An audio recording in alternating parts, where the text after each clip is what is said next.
dangers untold and hardships unnumbered, I have fought my way here to the castle beyond the Goblin City to take back the child you have stolen. For my will is as strong as yours, and my kingdom is great. You have no power over me. Hello and welcome to Of Swords and Soulmates, a podcast where we read, watch, and discuss fantasy and sci-fi stories spiced with romance and ask, is this a kissing book? I'm one of your hosts, Mari, and with me I have Kelly. Hey everyone, it's Kelly. We also have Ashley. Hey guys, it's Ashley. We also have Jonathan. What's good, everybody? It's JP. Hey, Mari, that was very nice. Did a good job. Yeah. I love this movie. So today we're going to be discussing the 1986 musical fantasy cult film, Labyrinth. But first, as always, we have some news. We don't have a lot of news, which is good because I have a lot to say about this movie. So just a little bit of news. The majority of the new stuff I have is Villains and Vixens related, which is upcoming rapidly. I think not the episode after this, but the one after that, you guys will hear our wrap-up of that con, because we'll be going to the one in Orlando. But they did announce that 2027 tickets for Villains and Vixens will go on sale August 7th, 2026 at 6 p.m. Central Time. It is going to be April 23rd and 24th, 2027 in Dallas, Texas. I know we vaguely talked about it, I think, last episode or the episode before. But that's when we have to make our decision by August as to whether or not we want to go and do this in April of next year. The other thing that they announced is that, well, there's several authors that have been announced, but I was really excited that DJ Russo is going to be at Villains and Vixens. We met her at, I believe it was our first romantasy con. Yeah. Mm-hmm. And she didn't live in the States. She lived overseas, and now she's moved back to the States. So she's going to be at Villains and Vixens. She's got some new, she's done some new logos and kind of revamped her social media and things. And I think she's got some stuff coming out. It's, of course, anytime you move, everything kind of goes to standstill. But she's got some new things coming out. I don't know if she is going to have anything on Viventi for pre-order like some of the other authors do. But she did post about having her books will be there, and she'll have some postcards and some merch for sale with the characters. I think she's got maybe pins and keychains and things. The only other thing that I have that for Villains and Vixens, which I did not write down because I didn't find anywhere where it was available in one place, all the information. But Villains and Vixens has been announcing Instagram posts here or there, several of their panels that they'll be having, who the authors are going to be, who the moderators, and what the subjects are, the topics of discussion. But you'd have to go to each individual post and do all that, and I wasn't going to do that because I looked on their website and it wasn't listed there. I did request to get on their they other than Instagram, they do a lot of their stuff through Facebook group. So I asked to join that, but I haven't been back on to see if I'm in that and if that has the information in one spot. I assume if nothing else at the event, they'll have a booklet or something with all the information in one spot.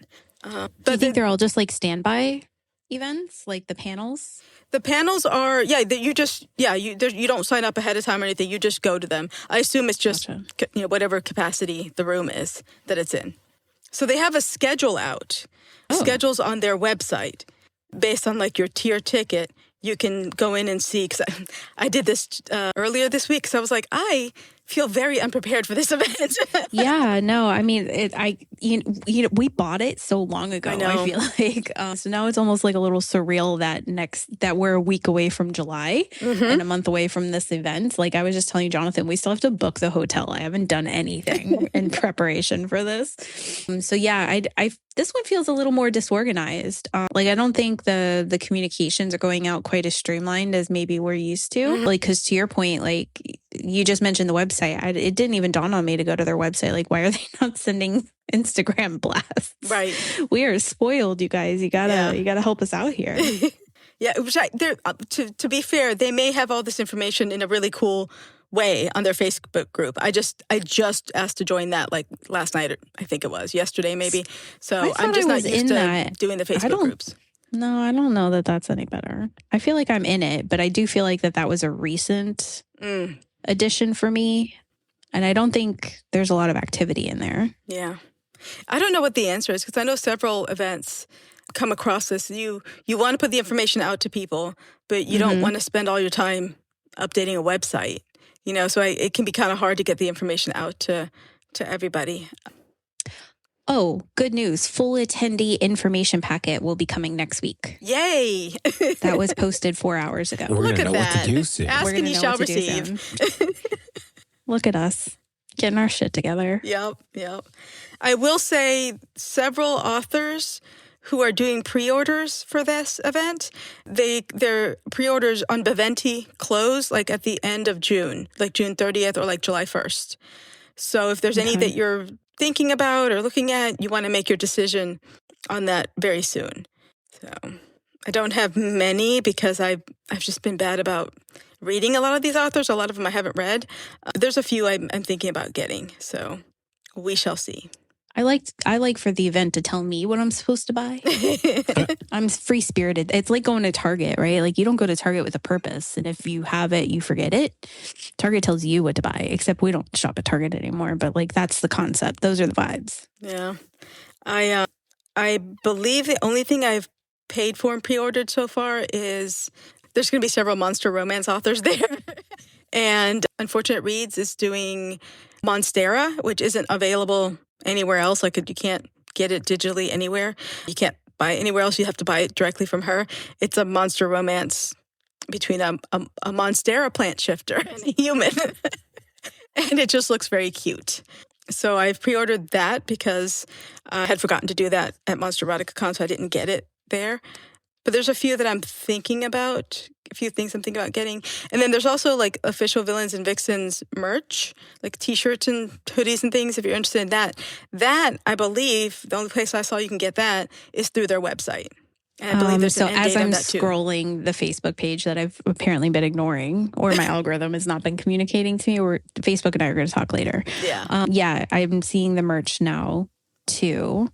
It looks okay. I don't know that there's anything I'm super stoked about on here, but like, I feel like that was the beef that I had with Romantasy BookCon in years past, is that like, there wasn't a lot of their own merch. I like to support events like themselves too, and I want to rep the things that I'm going to.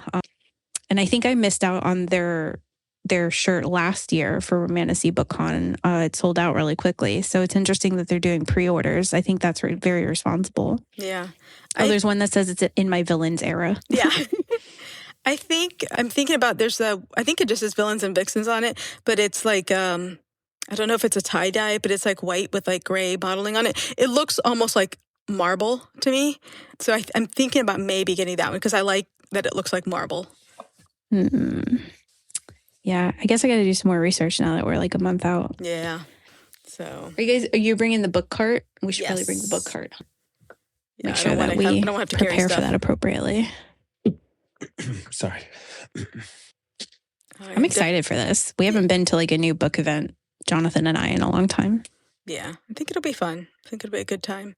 It looks like they've got, looking at their schedule, I was looking at, it looks like they did, you can get in during the day for like before lunch to do the floor, and then they have a break for lunch, and then in the afternoon you can either go back to the floor or you can go do the panels.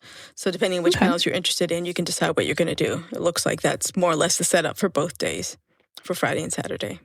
I think that's all the Villains and Vixens thing I have. And you guys have any Villains and Vixens stuff? I do not. The only other thing I have is a little bit of ACOTAR news. I think I missed the actual news, but I then saw people talking about it. Apparently, the publisher for Sarah J. Maas ACOTAR books stated they'll be releasing the ACOTAR hardcovers, like in a box set, to match the very bright colors of the paperbacks, which you guys know how I feel about that. Yeah. And nobody's excited about this, by the way. Nobody asked that. No. Who is it? Bloomsbury? I don't even know. I think nobody asked you for that, my guy. Yeah. All we wanted were paperbacks for the new releases to match our ugly paperbacks that we already have. We don't want to buy expensive ass, ugly hardbacks. And it's a box set for a series that's not complete yet. No. Like, who's going to do that? The people who want their shit to match because they're forced to buy it this fall because nobody can wait. There's so much hype. You know what I mean? Yeah. There's so much hype.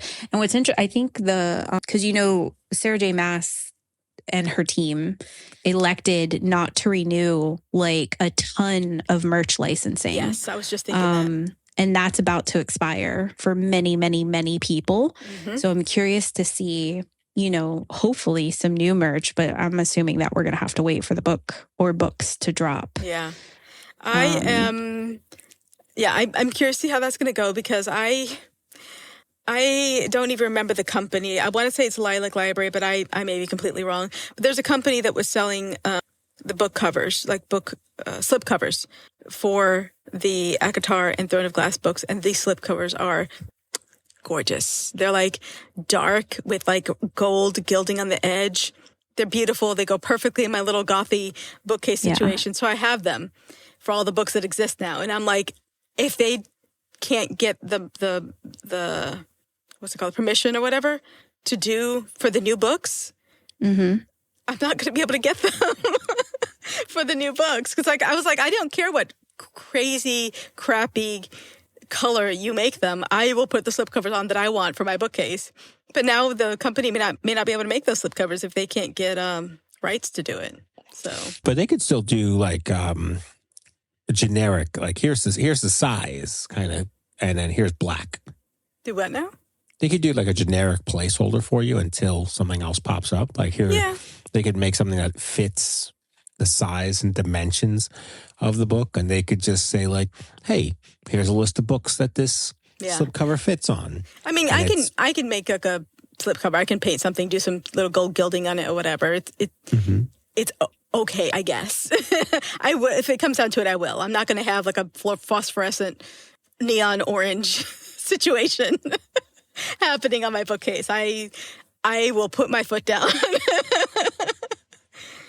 So for all the authors out here, the way to sell Mari a book is to make it black. Or a dark color, like dark green, dark blue. Black. Moody. When you turn moody. the lights off. And then the way to sell Jonathan a book is to put a circle on the cover and paint the edges. And then, And then make an audiobook. Yeah, I got to have an audiobook. I buy trophy books to complement my audiobooks. Yeah. Well, I mean, here's the thing. Like, if you're doing a hardcover, then you have a slipcover. So you have 3 potential moods or images you can offer. You have the naked book, which can be a color with some gilding or image or whatever on it. Then you have one side of the slipcover can be another color for people who want that color. And then you have the reverse side of the slipcover, which can be yet another option. Yeah. You dress your books up for holidays. Yeah. So we'll see. We'll see what comes of that. But that's all I have for news, unless anybody has anything else. All right, so moving on. Why did we pick Labyrinth? Jonathan, you brought it up, right? You suggested it, I think. It's the 40th anniversary this year of Labyrinth. Yep. And we got Ash on board, who is not a lover of Muppets or puppets, right? It has been deemed and researched and decided that these are not Muppets. They are puppets. Okay. So you were on board. She still doesn't like them. She doesn't like them. I still dislike them. Yeah. But Thank you for taking one for the team. Yeah. This is probably the only one. Like this and like Star Wars are probably about all you're going to get, like past me. Yeah. And Kelly and I were on board. I love this movie. So I don't need an excuse to rewatch this movie. I probably rewatch it at least once a year. Okay, so the synopsis of the movie that we're talking about here. So, frustrated with babysitting on yet another weekend night, Sarah, a teenager with an active imagination, summons the goblins to take her baby half-brother away. When little Toby actually disappears, Sarah must follow him into a fantastical world to rescue him from the Goblin King, Jareth. Guarding his castle is the labyrinth itself, a twisted maze of deception populated with outrageous characters and unknown dangers. To get through it in time to save Toby, Sarah befriends the goblins in hopes that their loyalty isn't just another illusion in a place where nothing is as it seems. So this was directed by Jim Henson, produced by George Lucas, and written by Terry Jones. I know Kelly knows who Terry Jones is. Do you guys know who Terry Jones is? I don't know who Terry Jones is. Who's Terry Jones? Have you ever seen or watched any Monty Python? Yes. He's one of the Monty Python guys. Oh, you know what? Now that you're let me see if I can connect them. I'm just going to Google them real quick and see if that's who I'm envisioning. So there are several people who worked on writing this because it went through different incarnations, but he's the one that got the official writing credit was Terry Jones. Oh, very nice. Yeah. Co-created Monty Python's Flying Circus. Yeah. Very delightful. It's not the one that maybe it is the one that I thought. Well, it's hard to tell because he's older now. Yeah. Good stuff, though. Yeah. I like that. Delightful.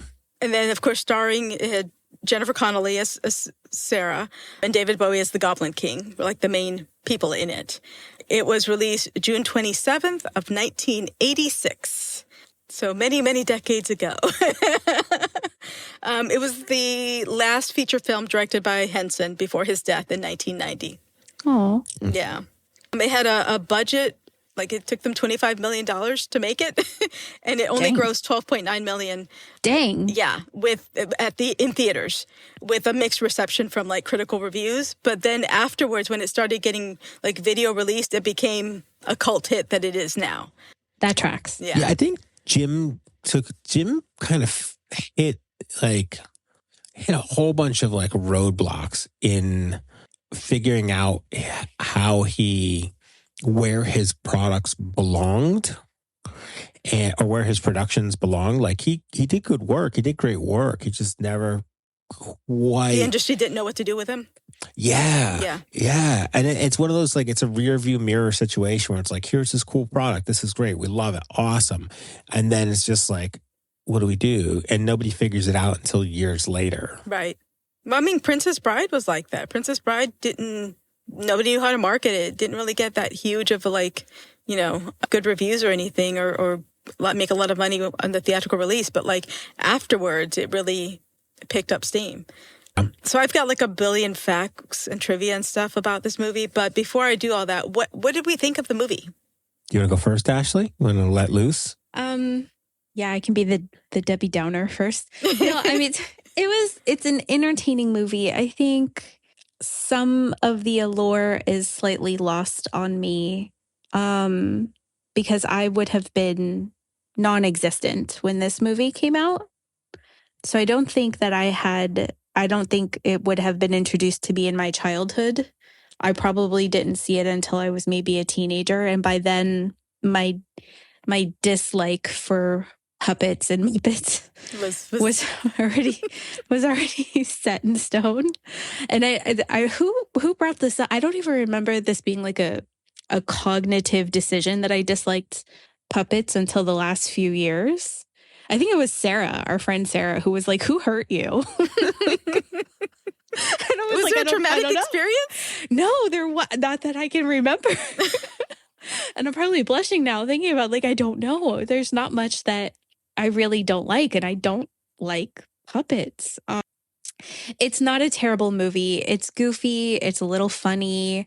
There's nothing too scary about it. You see some really strong friendships, develop in a short amount of time, and just like common basic decency. And that's refreshing because shit sucks right now, right? Mm-hmm. In the world. It was really heartwarming to see her forgive what's his name? Hoggle. Yeah. So Hoggle makes a mistake. He sells her out in probably one of the worst ways, right? Mm. He lies to her along the way, even though he's trying to help her along the way. And then there's just like this big ultimate betrayal, and she just forgives him, right? And it was just it was so cool to kind of watch it because it was seamless for her. He deserved forgiveness, right? His life had not been grand. Yeah. So I thought that was really cool. She saves her brother. Not really sure what's going on between her and the Goblin King. My brain didn't process that very well. And then it was just like this whole big sleepover at the end of the movie, which felt a little confusing. But like also these were her toys, right? Like this was her imagination bringing some of her toys to life, which I don't remember remembering in the past. So anyway, it's a good movie. Would I choose to watch it all of the time? No. Would I leave the room while it's on? Also no. Okay. I did have an interesting question that Jonathan thought was a good question. I was like, are these original songs that were written for the movie? Or were they his songs? No, so What's his name? the I didn't write down the name of the person who did the Score? musical, like the score stuff, but the songs with words were done by David Bowie for the movie. Right. So I had looked that up and I thought that was interesting because the songs themselves were not anything always directly related to what we thought the message of the movie was. It was entertaining. I wouldn't turn it off. I personally wouldn't turn it on. But there was some cool stuff. Like, it was definitely ahead of its time. Jonathan, what do you think? I like when times get shitty, it's always nice to look back at things that maybe made you feel good at some point or another. And when I look back to the first time that I watched Labyrinth, I was in a summer camp at the Boys and Girls Club in Bethlehem, Pennsylvania. And I was young. And I just remember it being like a kind of a rainy day. We couldn't really do much outside that day. We just all sat down in front of the TV, the telecart, whatever that was. Say they rolled it out. They rolled out and popped it in, and I sat and watched that movie, and it was just a pleasant experience. So anytime we can take stuff back to those moments, and with our niece and nephew, like, I'm hoping that we build those types of moments, not necessarily around this a particular movie, but like, hey, remember, like, when they get older and they start to think about times that are anchored in positive experiences, like that way when things get a little hard for them, they can go back and maybe they'll have a movie that they can pop on and not necessarily emote, but just is soothing. Yeah. And so when the world is chaotic as it is right now, I just want to be soothed a little bit with some forced perspective nostalgia. Yeah, I liked it. I will say this, I'm doing some Googling for stuff, and Kelly, I don't know if you know this, but there's a market for full-size Labyrinth door knockers. I'm looking at a set on eBay right now, $15,000 for replica door knockers. So if you can create it, Kelly, high quality 3D print, man, there might supplement your income. Yeah, I liked it. I'm not a fan of the music. I'm not going to lie. I'm not like, it's not a toe tapper for me, but I like the production of these things. I like the helping hands. I trying to envision the coordination it takes in puppetry in general, right? You have a head with a mouth, and then you have one hand. Mm-hmm. So when your puppet has two hands, you got to not hire, but somebody has to come be that other hand, right? Yeah, so maybe you have, like a right-hander, somebody who comes in and handles that right hand for you. Or somebody will come in and handle both hands for you, and you got to kind of react to it. So when we got into the helping hands scene, and you see there's two sets of hands making the face and doing like the mouth, getting that to like, that has to take practice, a lot of time, effort, energy, the practical effects, like there was a dog, and so like getting the cooperation there from the animal, getting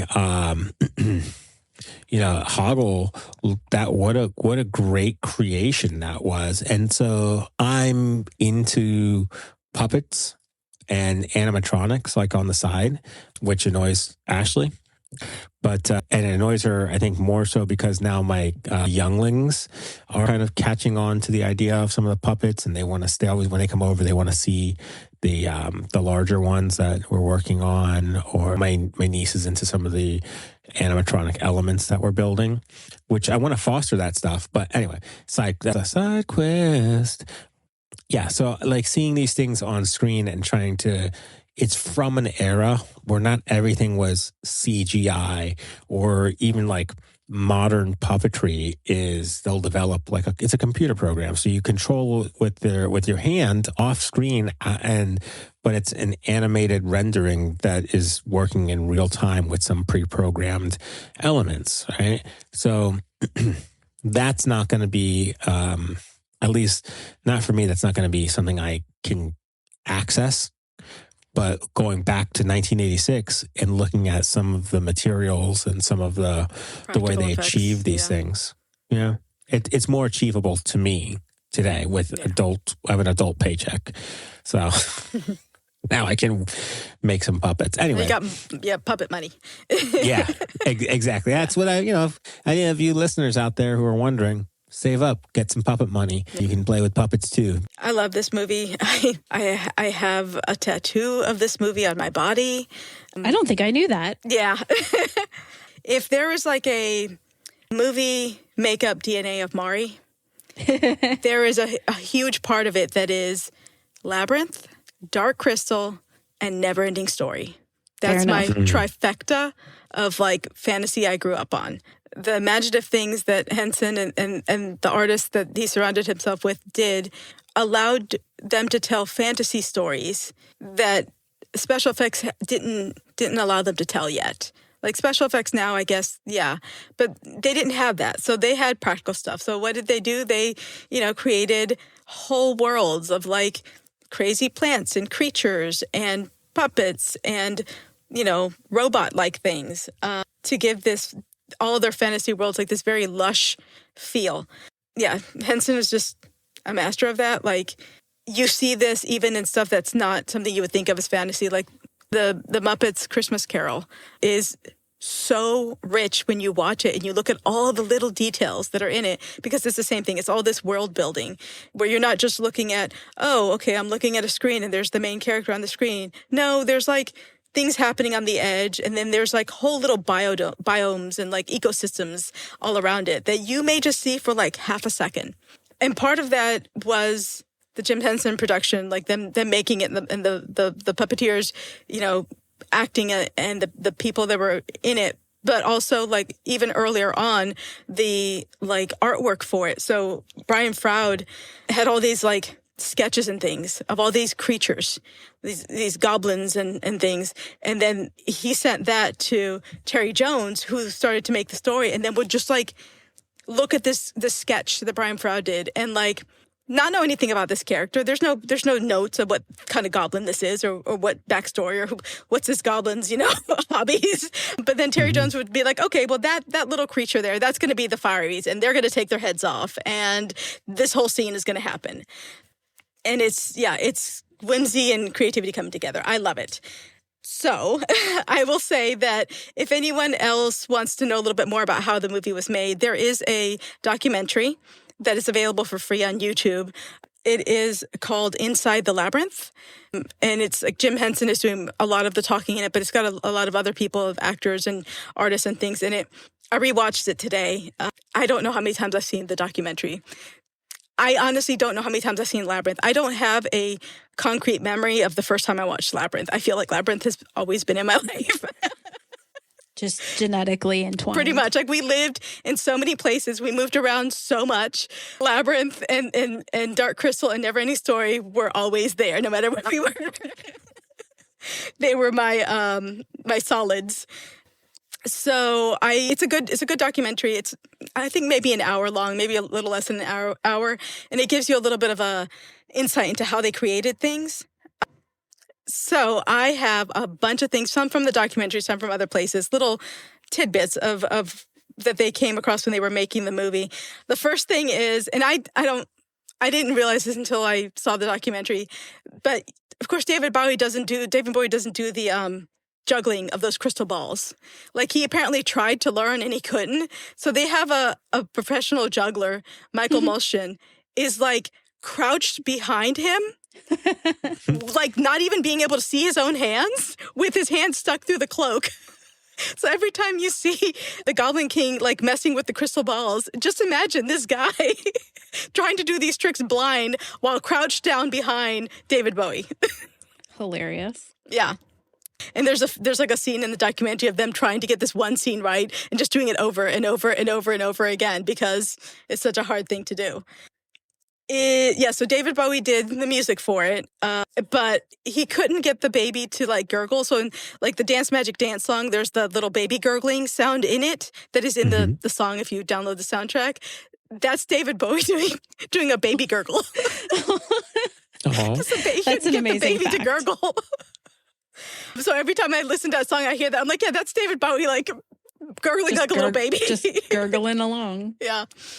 Here's a tie-in for you, Jonathan, since you were recently watching these. So Dr. Beverly Crusher from Star Trek Next Generation. Mm-hmm. Her name is Cheryl Gates McFadden. She did the choreography for the ballroom scene. She was a choreographer before she was an actress in Star Trek. Oh, and wow. for the Goblin battles when they're doing the siege in the Goblin City, all that choreography, she did that. Oh, nice. Yeah. Good tie-in. I like that. Fun facts. Hoggle, we were talking about how cool the Hoggle puppet is. So Hoggle has, like the body of Hoggle had like a main actor, as a little person. And then there were actually a total of 5 puppeteers. So because each of the things on the face was like radio controlled. Remember, 1980s, radio controlled by a different person. So like an eyebrow raising, or like the mouth opening, or like the cheek lifting. Like all these things were done by individual puppeteers. So every time that you see Hoggle doing something, there were 5 people that had to coordinate with perfect timing for all of that to happen.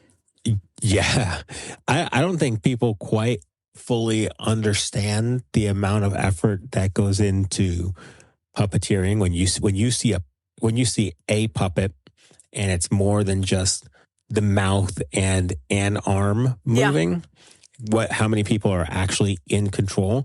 I would say this: if you're not sure about it, take both of your hands, raise them up above your head, and let one be a free hand and the other mimic a mouth, and just keep them above your head and see how long you can sustain that. Right. It's there's a lot of effort that goes into it. And then when you take a person and you put the person into heavy, I mean, they do a good job of not making it heavy or distributing the weight, the heads of a puppet. Like, so that full size, I forget his name now, the character that was like the larger. Ludo. Yes. So when you have a full-size character like that, and they're just kind of like wandering around, there's the person in that suit, their head, their shoulders, they're not bearing the weight of that. That's all kind of structured with like hooping and things like that. So that way it rests on your waist and you're not suffering through that load. But it's a team of people. Yeah.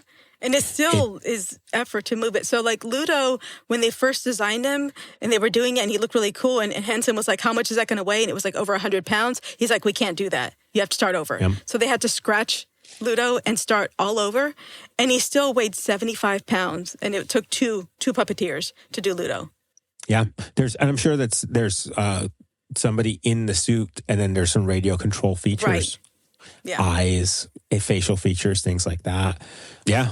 So back to Hoggle. This is like a little bit of, but this would probably be nightmare fuel for you, Ash. I'm so sorry. But it's like okay. the things people see in airports. So apparently a Hoggle, a version, a puppet, one of the versions of Hoggle got lost on an airplane, like when they were, as lost baggage. And when it eventually turned up in unclaimed baggage, it was in Scottsboro, Alabama. It was, not in good condition, so they couldn't really fully restored or anything, but it's restored and placed along with the belongings that were in that bag, and it's in a display case at the airport. Dang. Oof. Yeah. They kept it at the airport? Yeah. Now there's multiple Hoggles. Like there is a, it's been a while since we went to it, but there is a puppetry museum in Atlanta. And last time we went to it, they had was it the Dark Crystal exhibit or the Labyrinth exhibit last time we went, Kelly? Do you remember? I believe it was the Dark Crystal. So they had a Labyrinth exhibit with the throne and the Hoggle and a bunch of stuff, and then they've also done a Dark Crystal exhibit. If you're interested in puppets at all and you're in the Atlanta area, do yourself a favor and go there. They have some of the original puppets. They've got like Kermie, they've got Miss Piggy, and they've got not just like the Muppets, but they also have like puppetry from around the world and from other genres. But if you like the Henson stuff, absolutely, and you're in the Atlanta area, it's worth it going to that museum to see that stuff. Yeah. And apparently, officially, according to, like, they did a novelization of Labyrinth after the fact, Hoggle is Hoggle's supposed to be a gnome according to the novelization, but Brian Froud, who created all the characters, who did all the drawings, said that he was half dwarf, half goblin. I can see that. Yeah. let's see, the owl that's used in the beginning sequence, the white owl that you see, is computer generated, and it's the first attempt at a photorealistic CGI in a feature film. Oh, That's how cutting edge they were for their time. You know what I mean? Absolutely, yeah. Oh yeah, it blows my mind. Mario, I'm going to drop a link to that to the Jim Henson Atlanta stuff in our. I'll wait in the car.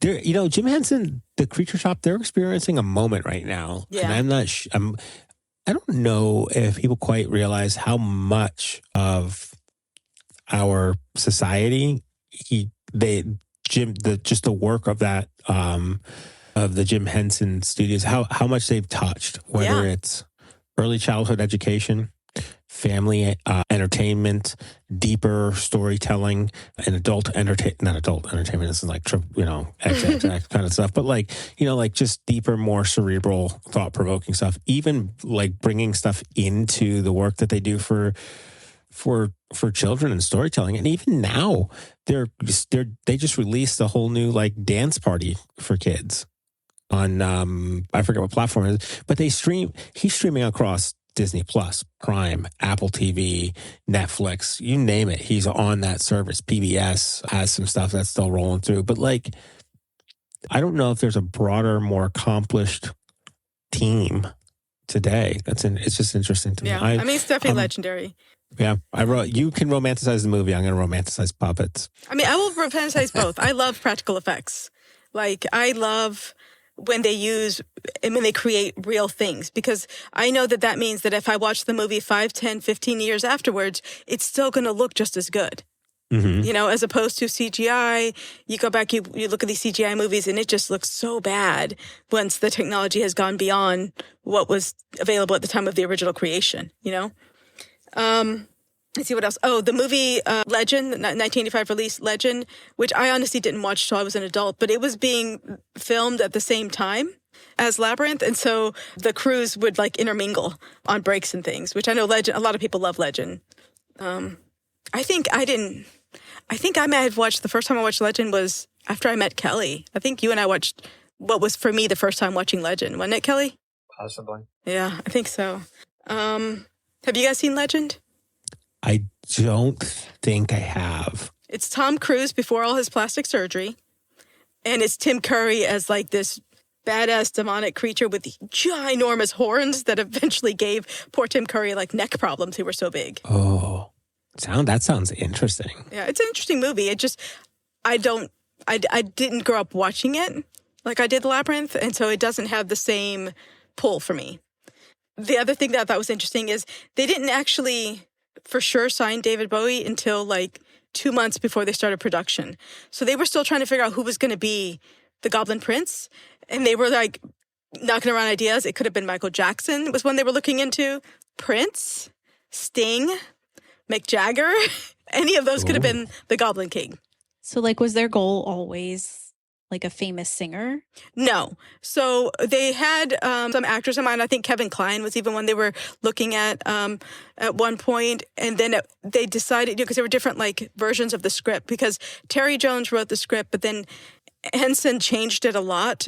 So Henson changed it to where it's like a female main character, and it was a little bit more about like coming of age story, versus the original Terry Jones stuff had it more about like the labyrinth itself and how we can't control things. So in the midst of all that changes, at one point they decided, we need the Goblin King to have rock star energy. And that's when they started looking at these rock stars, basically, these musicians. Interesting. Yeah, and they went with David Bowie, which now I can't imagine anybody else doing it. That's why, as excited as I may be every time there's a rumor about like the Labyrinth getting a sequel or remade or whatever, I'm just like, oof. But if you're going to have the Goblin King, which you may not, you can probably do Labyrinth without the Goblin King, I guess, do something in the Labyrinth world. But if you're going to have the Labyrinth King, who's going to be Jareth, you know? Yeah, I don't think everything needs a sequel. Yeah. I agree. I think you could do like I like seeing new inventive stories. So it doesn't if we say that it goes if there was a if there was to be a sequel, would you look at the updated, because they would update Hoggle, I'm sure. Could you look at an updated version of Hoggle? Does it have to have Hoggle? Can it just be in the world, but it be other characters, other things? You know what I mean? Could it be in a world where? Well, yeah, in a world where, so main character, daughter, has a similar, but it's her imagination. So it's not the same. It's not even the same. Like an updated version of it. That could be interesting. Yeah, it could be a wild. You could call it the Labyrinth if you need. It's not needed. Yeah, I think lean into the one we have and see where new stories can take us as well. But I do like new stories. The concept. What modern, if you were doing like a spin-off, but it's not in the same world, it's the same premise, but not in the same world, what singer would you choose today, Mari? That's a Mari question. Chappelle Roan. I have no idea who that is. I'm going to have to Google that. Hot to Go? Pink Pony Club? He doesn't know Vikings. It's not helping. He knows the song. You said Chopin? No. How do I spell this? Yeah, she's kind of like a gay. I see where you're going with this. Yeah. And I'm a fan. Yeah. I don't know a lot about her, but she's spunky. She's a gay icon. I don't know if she's actually gay, nor does it matter. Did you say Chopin Royale? No. How are we saying this? Mari, say her name again. It's Chappell for the first name, Roan for the last name. I'm sure you've heard the songs. If you hear them, you'll be like, oh, I heard Hotto. Yeah. O-G-O. Yeah. Yeah.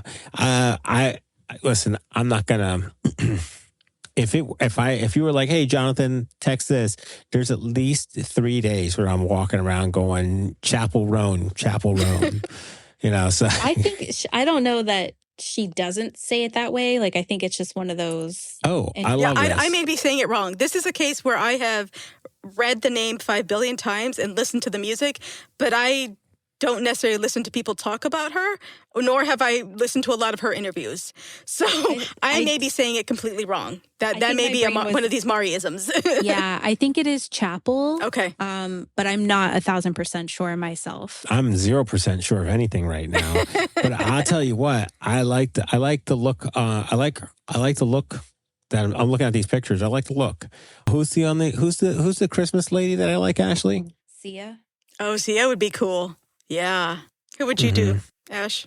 I don't know that I have a quality recommendation here. Jelly Roll. No. Just checking. We're not sure how we feel about Jelly Roll this week. Oh, okay. I'm not caught up. Yeah, I don't know that I can top Chapel. Going in the male vein, maybe like Sam Smith. And not because I think he's spunkier now than he used to be. He used to be more of a crooner, just in the songs and the ballads that he would sing. But I think he's spicy, and I think he's probably got some David Bowie vibes. Oh, yeah. Another solid one, I think, could be the lady who does songs with her brother. Billie Eilish? Yep. Mm-hmm. Okay. I was like, there's several people. Yeah. Ashley, thank God Ashley's here, because Ashley speaks Jonathan. Occasionally. She knows. Sometimes she needs more words. She knows exactly. But I was trying to think of like what singers you would know about. That kind of limited the range. You're working overtime with you definitely got Christmas Lady on the first shot. Yeah. No, you love Sia. But only for Christmas. Could you imagine her walking out as the Goblin? And she should be the Goblin King, but like with her wig where you can't see her eyes. Yeah. That would be pretty iconic. That would be cool. So the baby who played Toby in the movie is the son of Brian Froud, who did all the drawings, who did all the conceptual drawings. So it was their baby is the one who played Toby. And of course, he's now a grown adult person who still like does things for like Labyrinth and puppet stuff, and kind of is still in the family, so to speak. You mentioned earlier, Ash, that like when you watched it, you saw that the characters from the movie were in her bedroom. There were things pulled from her bedroom. And the more you watch it, the more you see like everything is pulled from the bedroom. So there's like Sir Didymus is on the dresser. There's a doll that looks like Ludo that's on one of the shelves. There's a fiery doll on one of the shelves. one of the bookends looks like Hoggle. There's a Jareth like doll on the right side of the mirror that she looks in when she's putting on the lipstick. And if you look at the pictures of like her mom that's on the mirror, one of them has David Bowie with her mom in the newspaper clippings. Amazing. Yeah. The white dress that she wears in the ballroom scene is in like the little music box doll is wearing that white dress. There's a labyrinth like game. Those like old like balancing labyrinth box games she has that in her room. There's an MC Escher painting. Yes. The MC Escher painting like from the end. Like it's all in there. So, which leaves people to have all sorts of like theories about the movie. Like, is the whole thing in her head? Is one thing people say. It's all just hallucination. It's all in her head. And it's funny because as I've watched this over and over from when I was a kid up until now, I see and have experienced different versions of the story. Like when I was younger, it was just like a cool story about, having friends and like, making friends and going through life together and all that stuff, the power of friendship. And as more of an adult, you're like, oh, wait, but this is also about like, a coming of age, like kind of letting go of childish things maybe and kind of getting to become responsible for your own actions and the consequences of your actions. But there is a YouTuber that we saw, and I'm sorry I didn't write down the name. I'll post her stuff on an Instagram story or something when this episode comes out, who has this interesting, he didn't come up with this theory. I've seen other people do this theory, but there's a theory that like the Goblin King is not the bad guy. He's really just doing what Sarah wanted. So he's like a fae that can only do what he's told because Sarah has all the power. And so in the beginning, she's like, take this baby away. He takes the baby away. She wants to like prove herself and go through adventures and hard times and dangers untold and hardships unnumbered. He creates them for her.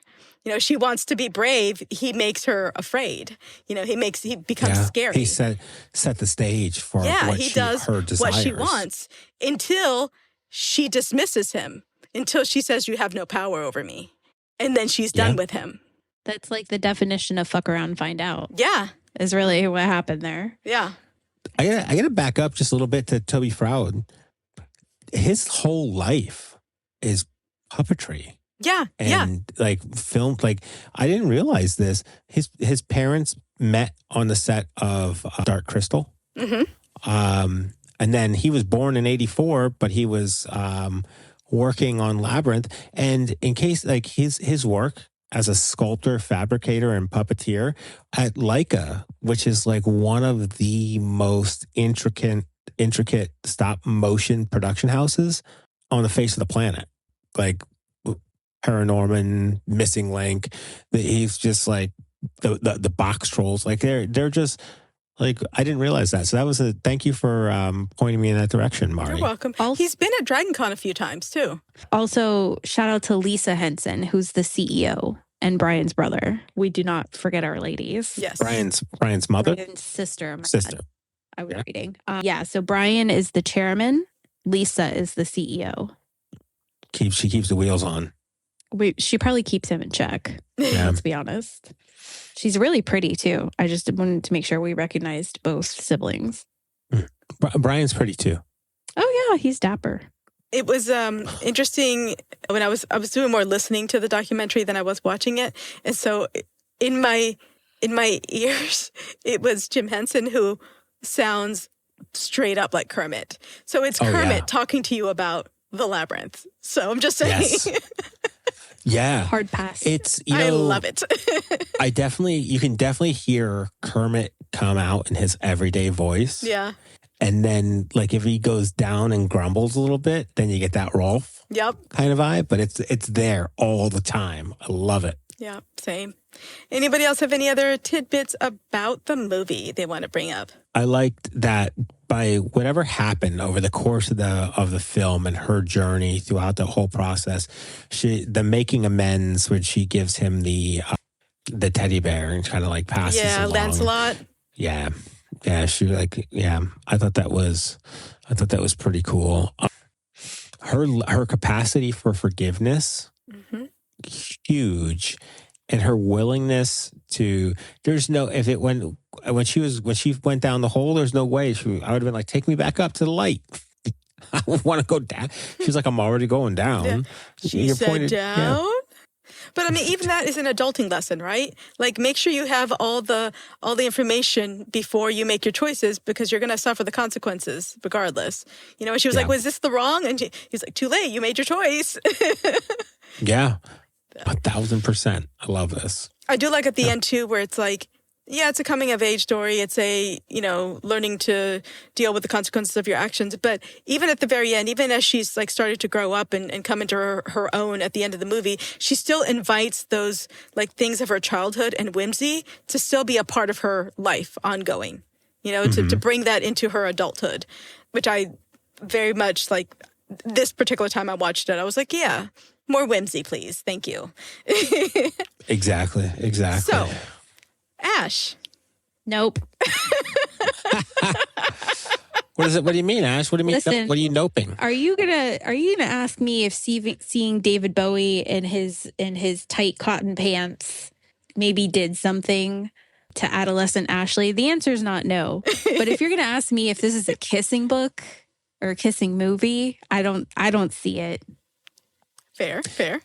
I believe the same thing as you. David Bowie, wonderful. Goblin King, great performance. Pop Is the star. story itself a kissing book? No. No. And that's fine. It's still wonderful. It wasn't romantic at all. It's like friendship. It celebrates friendship. It celebrates forgiveness. It celebrates, knowing yourself and coming into yourself. But yeah, it's not necessarily about romantic love. What you got, husband? I'm going to say it is. So tell me more. I'll give you a little bit more. She definitely is challenged to kiss Hoggle and to make him a prince of eternal cinch. Yeah.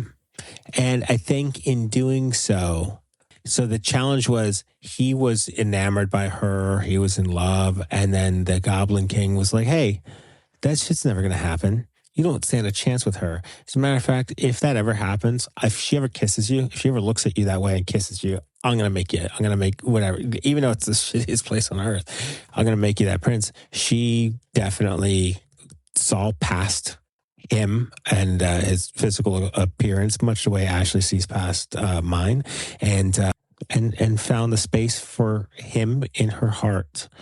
And without him and her relationship, that story doesn't reach a resolution. I'm going to call it a kissing book. You're welcome to your opinions. Kelly, what do you think?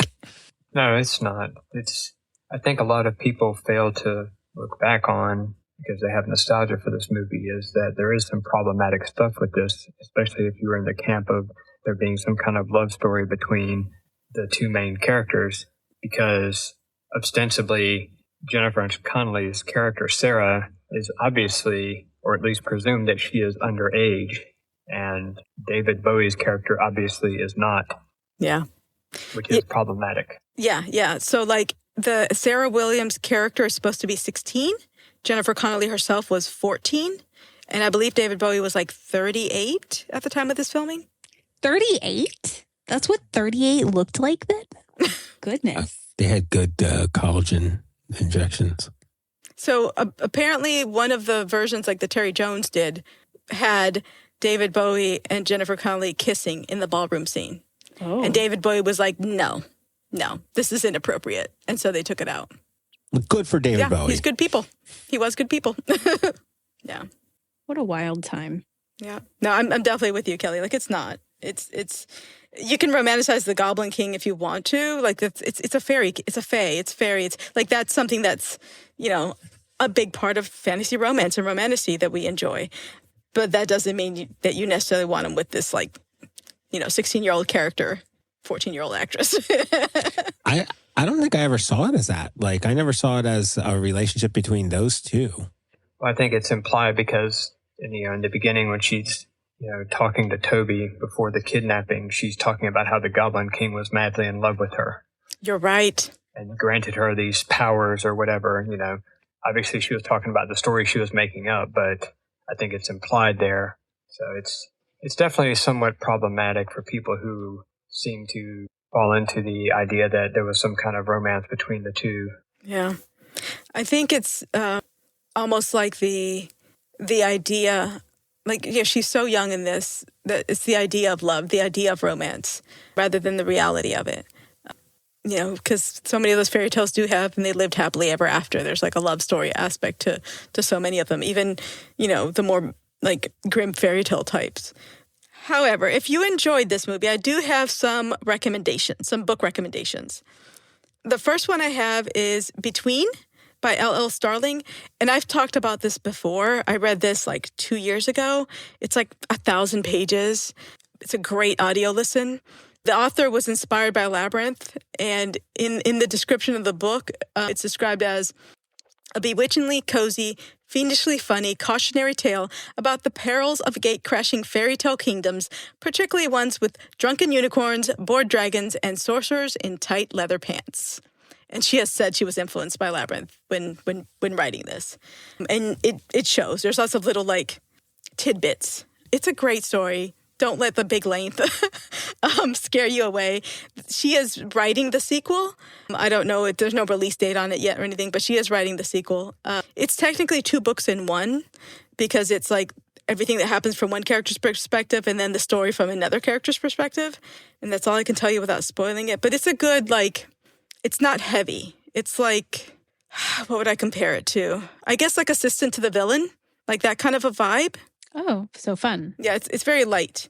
The other one that I would recommend is Until the World Falls Down by Jordan Lind, I believe.